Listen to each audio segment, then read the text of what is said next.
আসসালামু আলাইকুম। আজকে আমরা আলোচনা করব কিভাবে ভূমি উন্নয়ন কর সঠিক নিয়মে আবেদন করলে আপনার আবেদনটা কখনোই বাতিল হবে না। ইতিমধ্যে আমরা অনেকেই আবেদন করেছি, যাদের আবেদনগুলো বাতিল হয়ে গিয়েছে।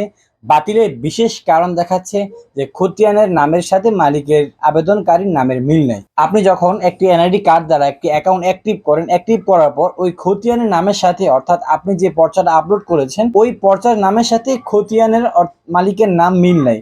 অর্থাৎ ধরে নেন বিষয়টা এরকম যে আপনি একটা পর্চায় দাখিল করেছেন, এই পর্চার মধ্যে নাম রয়েছে মোহাম্মদ আবু সাইদ, আর আপনার এনআইডি কার্ডের মধ্যে শুধু আবু সাইদ রয়েছে।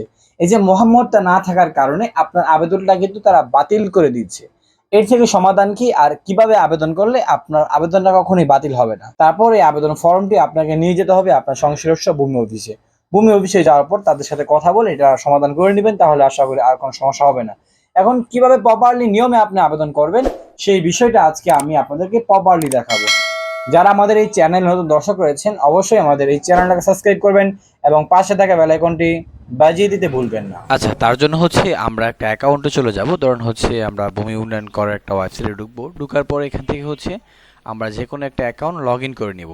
কারণ লগ ইন না করলে যে আমরা যে প্রপারলি আবেদনটা কিভাবে করব সেটা কিন্তু আমরা এখান থেকে দেখতে পাবো না। ঠিক আছে? তো আমরা ইতিপূর্বে দেখিয়েছি যে কিভাবে একটা আবেদন বাদ হয়, কেন বাদ হয়, ঠিক আছে, এর ভিতরে সমাধান কি বা সলিউশন কি, সেই বিষয়গুলো নিয়ে আমরা কিন্তু পূর্বে আলোচনা করেছি। ঠিক আছে? তো আজকে আলোচনা করব যে কিভাবে আবেদন করলে আপনার আবেদনটা বাতিল হবে না।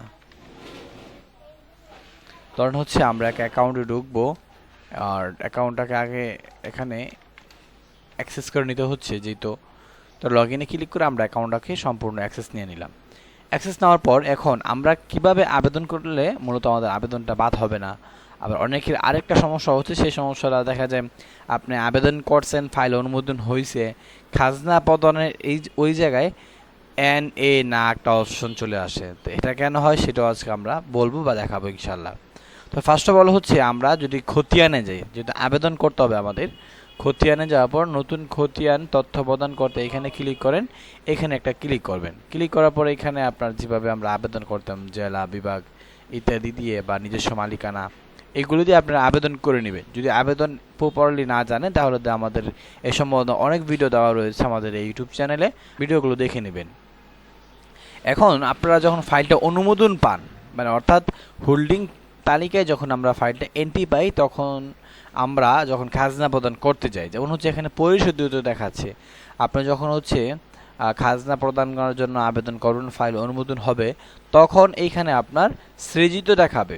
তো এই সৃজিত দেখানোর পরে আপনারা যখন খতিয়ান বা এখানে ক্লিক করেন, ক্লিক করার পরে এখানে আপনারা যখন খাজনা প্রদান করতে যান, যেমন এটা কিন্তু অলরেডি আপনার 25 থেকে 26 সাল পর্যন্ত দেওয়া রয়েছে। ঠিক আছে?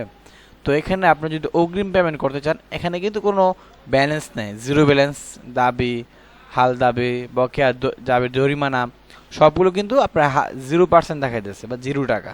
এখন অগ্রিম পেমেন্টে ক্লিক করেন। ক্লিক করলে এখানে আপনি আগামী 1 বছর বা 2 বছর বা 3 বছরের খাজনা প্রদান করতে পারতেছেন। কিন্তু অনেকেরটাই এখানে না অপশন চলে আসে। এই না অপশন আসার কারণে আপনি খাজনা কত টাকা দিবেন বা কি আসে বিষয়ে কিছু এখানে থাকে না। তো ওইটার জন্য কি করবেন, আপনার মাউসে থাকা রাইট বাটনে ক্লিক করবেন। ক্লিক করার পর এখানে রেলুট নামে একটা অপশন আছে, দেখতে পাচ্ছেন, রেলুটে ক্লিক করবেন। রেলুটে ক্লিক করলে এই রেলুটটা আবার ক্লিয়ার হয়ে গেলে তখন এখানে আবার 0% চলে আসবে বা টাকার যে অ্যামাউন্টটা এটা চলে আসবে। তারপরেও যদি না আসে, এখান থেকে লগ আউট করবেন, লগ আউট করে লগ ইন করবেন। তারপর আশা করি ইনশাল্লাহ হয়ে যাবে। আমারও ফার্স্ট টাইম এরকম সমস্যা হয়েছিল, অনেকে কল দিয়েছিলেন যে সমস্যার মধ্যে পড়ে আছেন। তো আপনারা এভাবে ট্রাই করেন, আশা করি হয়ে যাবে। আমি আবারও বলছি, আপনারা সেকেন্ড বাটনে ক্লিক করবেন, রাইট বাটনে ক্লিক করবেন, ক্লিক করে রেলুট নামের যে অপশনটা রয়েছে ওইখানে একটা ক্লিক করবেন, তাহলে আশা করি এটা রেলুট হয়ে যাবে, মানে রিপ্লেস হবে। আর রিপ্লেস হলে আপনার এটা সমাধান হয়ে যাবে। এখন আরেকটা কোশ্চেন, আমরা অনেক সময় কী করি, প্রতিনিধির মাধ্যমে পেমেন্ট করি। যেমন আমাদের অনেকেরই আপনার যে আইডি কার্ড নাই। ঠিক আছে? এখন আইডি কার্ড যাদের নাই তাদের জন্ম নিবন্ধন দিয়ে কিন্তু এখন আবেদন করা যাচ্ছে, আমরা অলরেডি সবাই জানি বিষয়টা। তো যাদের আপনার আইডি কার্ড নাই কিন্তু জন্ম নিবন্ধন রয়েছে, ওই জন্ম নিবন্ধনটা আপনারা অ্যাকাউন্টটা ভেরিফাই করে নেবেন। ঠিক আছে? আমরা যখন অ্যাকাউন্টে ঢুকি তখন এখানে আরেকটা নতুন অপশন অ্যাড হয়েছে, যারা আপনার এখনও অ্যাকাউন্ট অ্যাক্টিভ করেন নাই তারা এই জিনিসটা দেখবেন, আর যারা অলরেডি করে ফেলছেন তারা কিন্তু এখানে আর দেখবেন না। ঠিক আছে? তো আমরা এখান থেকে যে প্রতিনিধির মাধ্যমে যদি তার যেমন আপনার দাদা বা আপনার নানা, ঠিক আছে, তাদের হচ্ছে আইডি কার্ডও নাই আপনার কাছে, তাদের জন্ম নিবন্ধনও নাই, সেই ক্ষেত্রে হচ্ছে আপনি প্রতিনিধির মাধ্যমে পেমেন্ট করতে পারেন। আর প্রতিনিধির মাধ্যমে অনেকে বলে পেমেন্ট করলে বলে পেমেন্ট আপনার বাতিল করে দেয়। আমি আপনাদেরকে প্রুফ দেখাচ্ছি, আমি 2টা কাজ করেছি অলরেডি আমার এই অ্যাকাউন্টের মাধ্যমে, দুটোটাই কিন্তু আমি ফাইল অনুমোদন পাইছি এবং খাজনাও প্রদান করছি, ঠিক আছে। তো এটা আপনি সঠিক নিয়মে যদি আবেদন করেন এবং আবেদন করার পর প্রসেসটা কি, সেই প্রসেসটা আমি আপনাকে বলে দিচ্ছি আজকে। তো এই প্রসেস অনুযায়ী যদি কাজ করেন তাহলে আশা করি ইনশাল্লাহ আপনার খাজনার আবেদনটা কখনোই বাতিল হবে না, যদিও আপনি প্রতিনিধির মাধ্যমে পেমেন্ট করে থাকেন। যারা আমাদের এই চ্যানেলে নতুন দর্শক রয়েছেন অবশ্যই আমাদের এই চ্যানেলটাকে সাবস্ক্রাইব করবেন এবং পাশে থাকা বেল আইকনটি অবশ্যই বাজিয়ে দিবেন। যে কোনো বিষয় জানতে আমাদের এই কমেন্ট বক্সে কমেন্ট করে জানিয়ে দিন আমাদেরকে। তারপর আমরা চলে যাচ্ছি, এখানে ধরেন যে বিভাগ দেওয়ার দরকার ছিল আপনার যে বিভাগটা দিয়ে দিবেন। আপনার যে জেলা, আপনার যে জেলার আন্ডারে পড়েছেন সেই জেলাটা সিলেকশন করবেন।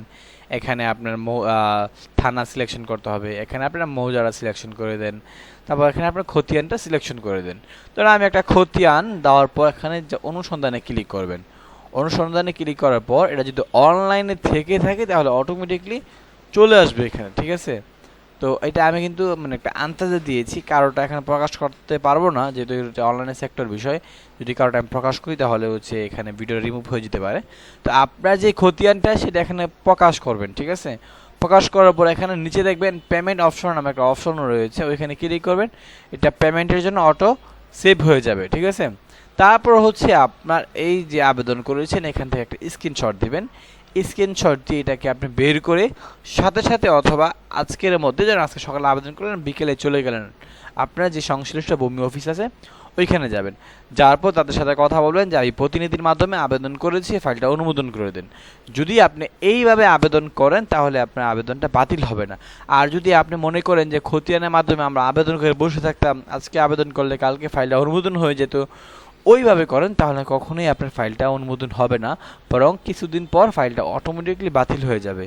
এজন্য যারা হচ্ছে প্রতিনিধির মাধ্যমে দাদা দাদি অথবা ওয়ারিশূত্রে যা যে সমস্ত জায়গা সম্পত্তি আছে ওইগুলোর খাজনা প্রদান করতে যাচ্ছেন, তারা ফার্স্ট টাইম এই প্রতিনিধির মাধ্যমে আবেদন করবেন এবং আবেদন করার পর আবেদনের স্ক্রিনশট নিয়ে আবেদন নাম্বারটা নিয়ে অথবা খতিয়ান নাম্বারটা নিয়ে আপনার সংশ্লিষ্ট যে ভূমি অফিস আছে ওইখানে গিয়ে কথা বলেন।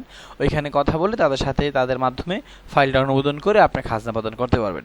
আশা করি আজকে আপনাদের যে সমস্যাগুলির বিষয় নিয়ে আমরা আলোচনা করেছি, আজকের এই ভিডিওটা দেখার পর আপনাদের এই সমস্যা কখনো হবে না।